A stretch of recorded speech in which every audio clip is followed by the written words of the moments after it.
अस्सलामुअलैकुम। मैं हूं गुलाम मुर्तजा, मोहम्मद वकास। मैं हूं गुलजार अहमद। आप देख रहे हैं GM authentic reaction YouTube channel. आप सभी दोस्तों का मेरे इस चैनल पर स्वागत है। अगर आप देखना चाहते हैं ऑथेंटिक रिएक्शन वीडियोस तो मेरे इस चैनल को सब्सक्राइब कर लें। उम्मीद करता हूं कि तमाम दोस्त खैर वफियत से होंगे। दुआ है कि आप हमेशा खुश रहें, यूं ही हंसते मुस्कुराते रहें। आज हम जिस वीडियो पे रिएक्ट करने जा रहे हैं, सबसे पहले उसका टाइटल देखते हैं, फिर देते हैं अपना रिएक्शन।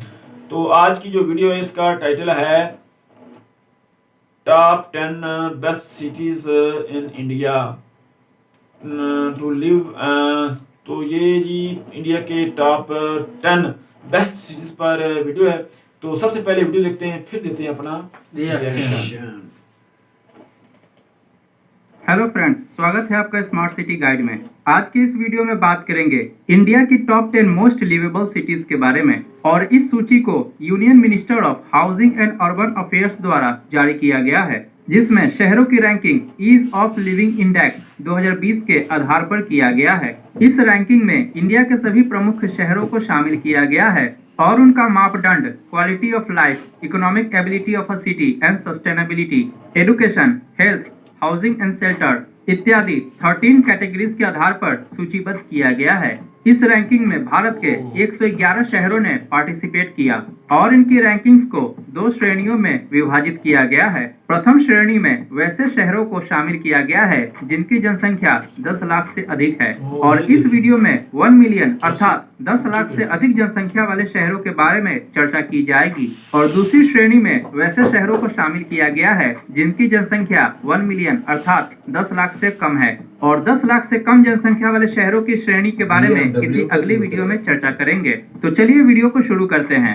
नंबर 10 पर ग्रेटर मुंबई ने स्थान हासिल किया है, जो कि महाराष्ट्र राज्य में स्थित है। Municipal corporation of greater Mumbai के अनुसार ग्रेटर मुंबई का विस्तार दक्षिण में कोलाबा से शुरू होकर मुलुंद, मनखुर्द होते हुए उत्तरी छोर में दाहिसार तक फैला हुआ है। MMRDA की ऑफिशियल वेबसाइट के अनुसार ग्रेटर मुंबई का क्षेत्रफल लगभग 437 स्क्वायर किलोमीटर है और इसकी जनसंख्या लगभग 12.44 मिलियन है 2011 के सेंसस के अनुसार। और इसका आंकड़ा भी Mumbai metropolitan region development authority द्वारा जारी किया गया है। ओवरऑल ईज ऑफ लिविंग के सर्वे में ग्रेटर मुंबई ने 58.23 का स्कोर किया है आउट ऑफ 100। अगर ग्रेटर मुंबई के अन्य मापदंडों पर चर्चा की जाए तो क्वालिटी ऑफ लाइफ में 51.12 का स्कोर किया है, इकोनॉमिक एबिलिटी में 32.12 का स्कोर, सस्टेनेबिलिटी में 60.74 का स्कोर, सिटीजन परसेप्शन में 77.9 का स्कोर, म्यूनिसिपल परफॉर्मेंस में 54.36 का स्कोर, सर्विसेज में 56.95,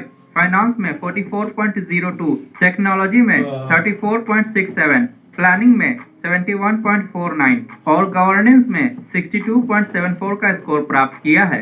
नंबर 9 पर इंदौर शहर ने स्थान हासिल किया है, जो कि मध्य प्रदेश राज्य में स्थित है। इंदौर शहर का क्षेत्रफल लगभग 530 स्क्वायर किलोमीटर है और इसकी जनसंख्या लगभग 2 मिलियन अर्थात 20 लाख है 2011 के सेंसस के अनुसार। Ministry of housing and urban affairs द्वारा जारी किए गए रैंकिंग में ओवरऑल ईज ऑफ लिविंग में 58.58 स्कोर प्राप्त किया है आउट ऑफ 100 और इस प्रकार इंदौर को 9वां स्थान प्राप्त हुआ है। अन्य मापदंडों की चर्चा की जाए तो क्वालिटी ऑफ लाइफ में 59.86 का स्कोर प्राप्त किया है, इकोनॉमिक एबिलिटी में 15.09, सस्टेनेबिलिटी में 61.62, सिटीजन परसेप्शन में 76.8, म्यूनिसिपल परफॉर्मेंस में 66.08, सर्विसेज में 68.6, फाइनेंस में 69.69, टेक्नोलॉजी में 54.57, प्लानिंग में 68.58 और गवर्नेंस में 65.46 अंक प्राप्त किया है। नंबर 8 पर वडोदरा शहर ने स्थान प्राप्त किया है, जो कि गुजरात राज्य में स्थित है। वडोदरा शहर का क्षेत्रफल लगभग 220.33 स्क्वायर किलोमीटर है और इसकी जनसंख्या लगभग 1.8 मिलियन अर्थात 18 लाख है 2011 के सेंसस के अनुसार। इस प्रकार वडोदरा हमारे देश का 17वां सबसे बड़ा शहर है और गुजरात का तीसरा सबसे बड़ा शहर है। Overall ease of living index में वडोदरा ने 59.24 का अंक प्राप्त किया है। इस प्रकार इसे 8वां स्थान प्राप्त हुआ है। अगर बात करें अन्य मापदंडों के बारे में तो क्वालिटी ऑफ लाइफ में 58.1 का स्कोर, इकोनॉमिक एबिलिटी में 24.06 का स्कोर, सस्टेनेबिलिटी में 57.22 का स्कोर, सिटीजन परसेप्शन में 79.5 का स्कोर, म्यूनिसिपल परफॉर्मेंस में 52.68 का स्कोर, सर्विसेज में 60.92 का स्कोर, फाइनेंस में 61.87 का स्कोर, टेक्नोलॉजी में 23.66 का स्कोर, प्लानिंग में 63.44 का स्कोर और गवर्नेंस में 44.84 का स्कोर प्राप्त किया है। 7th नंबर पर कोयम्बटूर शहर ने स्थान प्राप्त किया है, जो कि तमिलनाडु राज्य में स्थित है। कोयम्बटूर मेट्रोपोलिस का क्षेत्रफल 246.75 स्क्वायर किलोमीटर है और इसकी जनसंख्या लगभग 1.6 मिलियन अर्थात 16 लाख है 2011 के सेंसस के अनुसार। इस प्रकार कोयम्बटूर तमिलनाडु राज्य का दूसरा सबसे बड़ा शहर है। ईज ऑफ लिविंग इंडेक्स में ओवरऑल कोयम्बटूर ने 59.72 का स्कोर प्राप्त किया है आउट ऑफ 100। अगर अन्य मापदंडों की चर्चा की जाए तो क्वालिटी ऑफ लाइफ में कोयम्बटूर को 60.33 अंक प्राप्त हुआ है। इकोनॉमिक एबिलिटी में 32.48, सस्टेनेबिलिटी में 48.25, सिटीजन परसेप्शन में 80.30, म्यूनिसिपल परफॉर्मेंस में 50.52, सर्विसेज में 58.84, फाइनेंस में 64.18, टेक्नोलॉजी में 28.03, प्लानिंग में 36.12 और गवर्नेंस में 52.03 का अंक हासिल किया है। नंबर 6 पर नवी मुंबई ने स्थान हासिल किया है, जो कि महाराष्ट्र राज्य में स्थित है। नवी मुंबई म्युनिसिपल कॉर्पोरेशन के अधीन में नवी मुंबई का लगभग 108.5 स्क्वायर किलोमीटर का क्षेत्रफल आता है और इसकी जनसंख्या लगभग 1.2 मिलियन अर्थात 12 लाख है। नवी मुंबई शहर का कुल क्षेत्रफल 343.7 स्क्वायर किलोमीटर है, जिसको कि गवर्नमेंट ऑफ महाराष्ट्र ने अप्रूव किया है और वर्तमान में यह विश्व का सबसे बड़ा ऑपरेशनल प्लांट सिटी है। Overall ease of living index में नवी मुंबई ने 61.6 का स्कोर प्राप्त किया है। अगर अन्य मापदंडों की बात की जाए तो क्वालिटी ऑफ लाइफ में 59.93, इकोनॉमिक एबिलिटी में 23.53, सस्टेनेबिलिटी में 61.85, सिटीजन परसेप्शन में 82.40, म्युनिसिपल परफॉर्मेंस में 50.74, सर्विसेज में 63.85, फाइनेंस में 62.39, टेक्नोलॉजी में 25.05, प्लानिंग में 37.12 और गवर्नेंस में 48.88 का स्कोर प्राप्त किया है। नंबर 5 पर सूरत शहर ने स्थान हासिल किया है, जो कि गुजरात राज्य में स्थित है। सूरत शहर का क्षेत्रफल 474.185 स्क्वायर किलोमीटर में फैला हुआ है और इसकी जनसंख्या लगभग 4.4 मिलियन है अर्थात 44 लाख 2011 के सेंसस के अनुसार।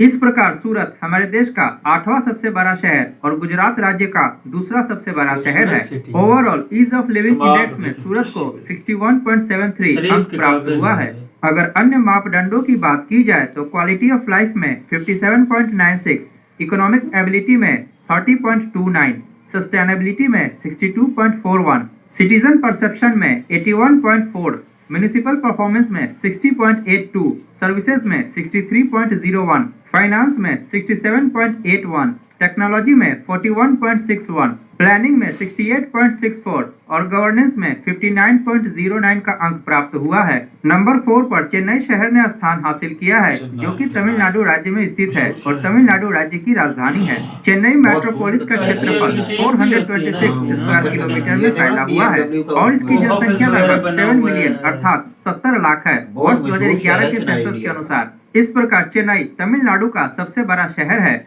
चेन्नई इंडिया में मेट्रोपोलिस में 6ठे नंबर पर स्थान हासिल करता है और मेट्रो सिटी में 4थे नंबर पर स्थान हासिल करता है। Overall ease of living index में चेन्नई ने 62.61 का स्कोर प्राप्त किया है। अन्य मापदंडों की बात की जाए तो क्वालिटी ऑफ लाइफ में 60.84, इकोनॉमिक एबिलिटी में 34.16, सस्टेनेबिलिटी में 57.05, सिटीजन परसेप्शन में 82.60, म्युनिसिपल परफॉर्मेंस में 48.74, सर्विसेज में 59.39, फाइनेंस में 66.00, टेक्नोलॉजी में 29.97, प्लानिंग में 26.01 और गवर्नेंस में 46.63 का स्कोर प्राप्त किया है। नंबर 3 पर अहमदाबाद शहर ने स्थान हासिल किया है, जो कि गुजरात राज्य में स्थित है। अहमदाबाद मेट्रोपोलिस का क्षेत्रफल लगभग 505 स्क्वायर किलोमीटर है और इसकी जनसंख्या लगभग 5.6 मिलियन अर्थात 56 लाख है।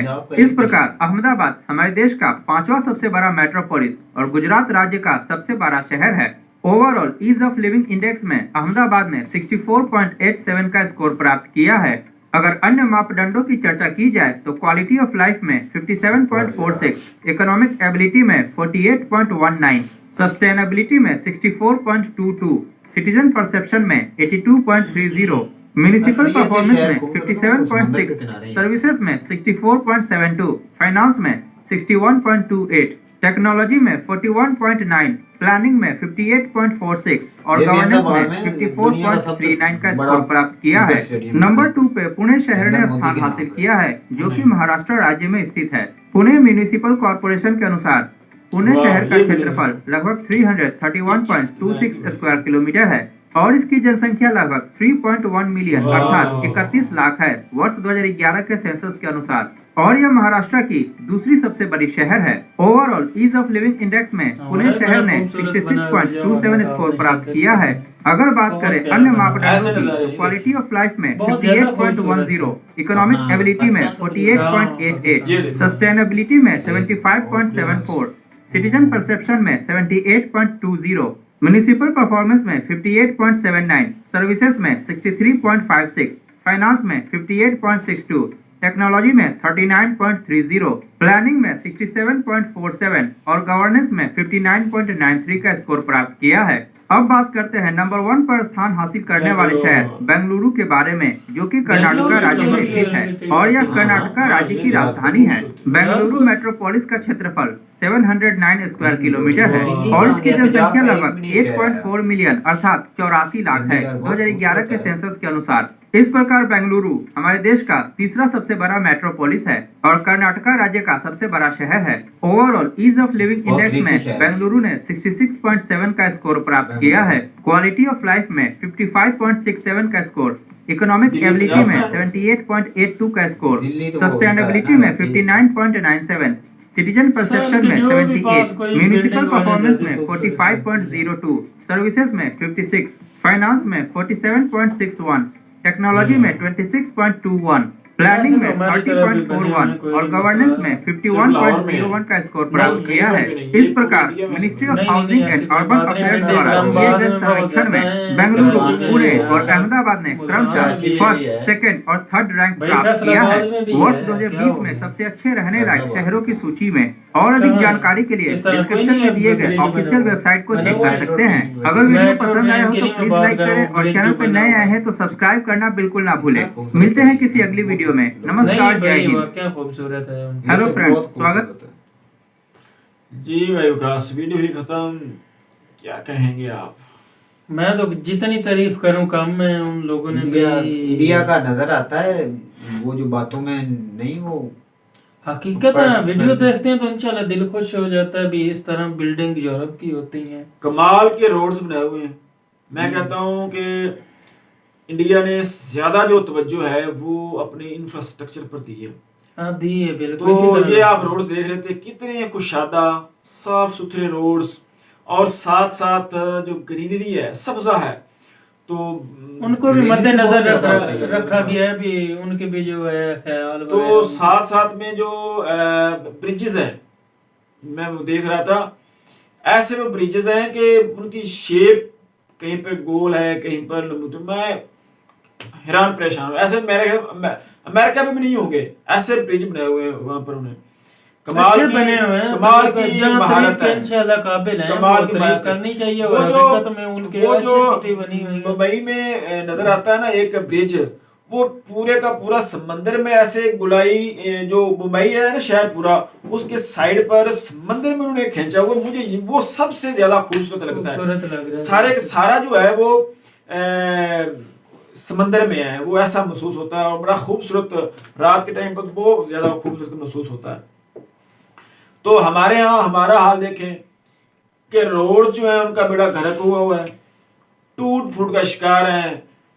सालों साल गुजर गए, किसी ने रोड की तरफ कोई देखा ही कभी नहीं है। ऐसे रोड हैं कमाल के, इंफ्रास्ट्रक्चर पर तो कोई ध्यान ही नहीं देता, इतना खराब हमारा हाल है पाकिस्तान में। हमारे सियासतदान भी कुछ काम करना चाहें तो कर सकते हैं, ये एक दूसरे के गिरेबान में देखते रहते हैं। हाँ, वो उसने लूट लिया, हाँ, उसने यार, लूट लिया, वो लेकर चला गया, वो लेकर इमरान खान आएगा। साहब को सोचना चाहिए, अवाम के बारे में सोचना चाहिए। यार उनको कर बारी तो मिली रहे, है। हमारे गांव में कितने काम हुए हैं, क्या ठीक है काम ना? हुआ है यार, कुछ कितने- काम नहीं हुआ। ये ये हमारा रोड में बनाया था, रोड विकास बनाया था। भाई मुल्क की ये गांव लेवल के भाई काम ठीक हो इमेज गया। आपकी मुल्क की इंशाल्लाह जो ऊपर बाकी जा रही फैसलाबाद है। में कोई ऐसा काम करें, कोई ऐसी बिल्डिंग बनाए या कोई ऐसे असल रोड में अच्छी- पता क्या है? फैसलाबाद का हर रोड टूटा हुआ है असल में इस पता वक्त। क्या है कि हमारे जो ठेकेदार होते हैं ना, वो करप्शन करते हैं, उनसे हमारे सियासतदान करवाते हैं, जो इनको हम सिलेक्ट करते हैं। ये तो मानते हैं ना कि ये जो सियासतदान वो को इस्तेमाल कर रहे थे रेत उसमें आधी से ज्यादा मिट्टी थी,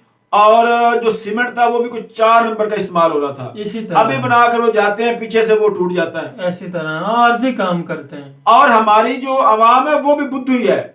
मैंने कई दफा कहा कि यार ये मिट्टी लगा रहा है, इसको ख्याल करो। वो कहते हैं कोई नहीं, कोई बात नहीं है, जैसी आवाम है वैसे हुक्मरान है, वैसे सारे वो राज कर रहे हैं। जब तक इसलिए आवाम वो- जागेगी नहीं की भाई इमरान पाकिस्तान खान का के कुछ भी नहीं दौर हो में सकता। आपके बंद तो गए इधर से पहले तो इस तरह की इधर गर्मी से में पीछे रोड पड़ती थी। इधर से रोड बनते जा रहे हैं, पीछे से टूटते जा रहे हैं।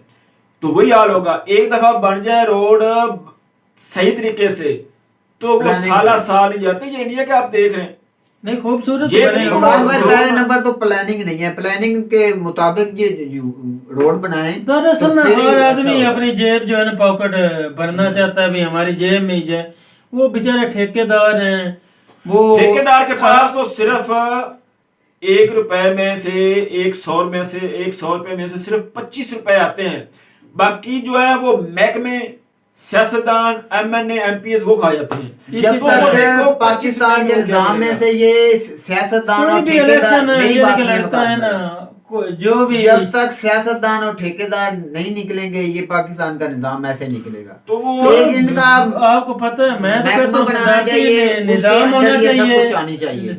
सदारती निजाम हो, ठीक है। इमरान खान पहले नंबर पर हुकूमत सदारती करे, निजाम होना चाहिए। ऐसे होना अच्छा। चाहिए जो काबिल आदमी है उनको उनका जहाँ दिल चाहे वो लगाए, ठीक है ना। तब जो है ना पाकिस्तान का नक्शा चेंज होगा। पता नहीं वो वरना सदारती निजाम आएगा तो वो सदर क्या करेगा, वो अपनी कैबिनेट लाएगा, वो क्या करेगा। मेरी बात सुनो। अच्छा, मैं ये एक बड़ी चीज नोट करता हूँ कि हम गलत चीजों पर मुकाबला करते हैं इंडिया का, उनके साथ हमें गिले शिकवे होते हैं। नहीं, हम नहीं, अच्छे कामों में उनकी क्यों नहीं उनका भाई मुकाबला करते? मैं नहीं बोल रहा हम हूँ, मैं उनमें- बोल रहा हूँ इंशाल्लाह तारीफ हम उनकी उनमें- कर रहा हूँ। उनकी क्यों तरह अच्छी के- सिटी है, हम उनकी तारीफ तरह कर रहे हम हैं। अपने उन लोगों ने शहरों को मेहनत करके बनाएं, ऐसी बनाई है, उनकी वो तरह हम इंशाल्लाह अपने अल्लाह पाक शहरों उनको को और बनाएं, कामयाब उनकी करे। तरह हम अपने इंफ्रास्ट्रक्चर को बेहतर करें, उनकी तरह हम अपने रोड्स को यार जो अच्छा इंसान कोई भी है, काम कर रहा है ना, हाँ। कोई भी है, ये नहीं जरूरी मुसलमान है गैर मुसलमान जो भी है, अगर उनको देख के आप कुछ सीख सकते हैं तो सीखो।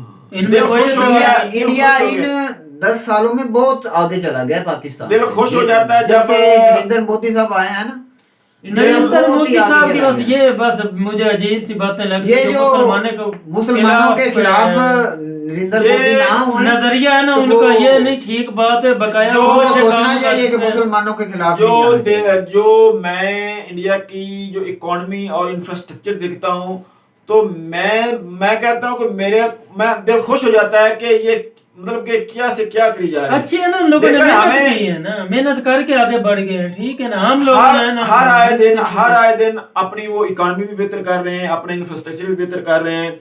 तो आप रोड्स देखें, उनकी शहर देखें, आप तो ऐसा लगेगा ही नहीं कि ये यूरोप है, US है या इंडिया है।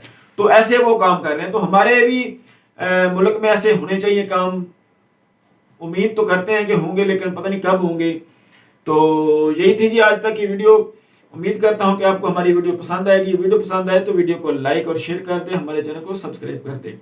तो आप हमारी वीडियो तो देख रहे हैं, लेकिन सब्सक्राइब करने वाले बहुत लोग हैं। आप हमारे चैनल को जरूर सब्सक्राइब करें, हमारा मान बढ़ाएं, हमें हमारी हौसला अफजाई करें, ताकि हम अच्छे आपके लिए रिएक्शन लेकर आए।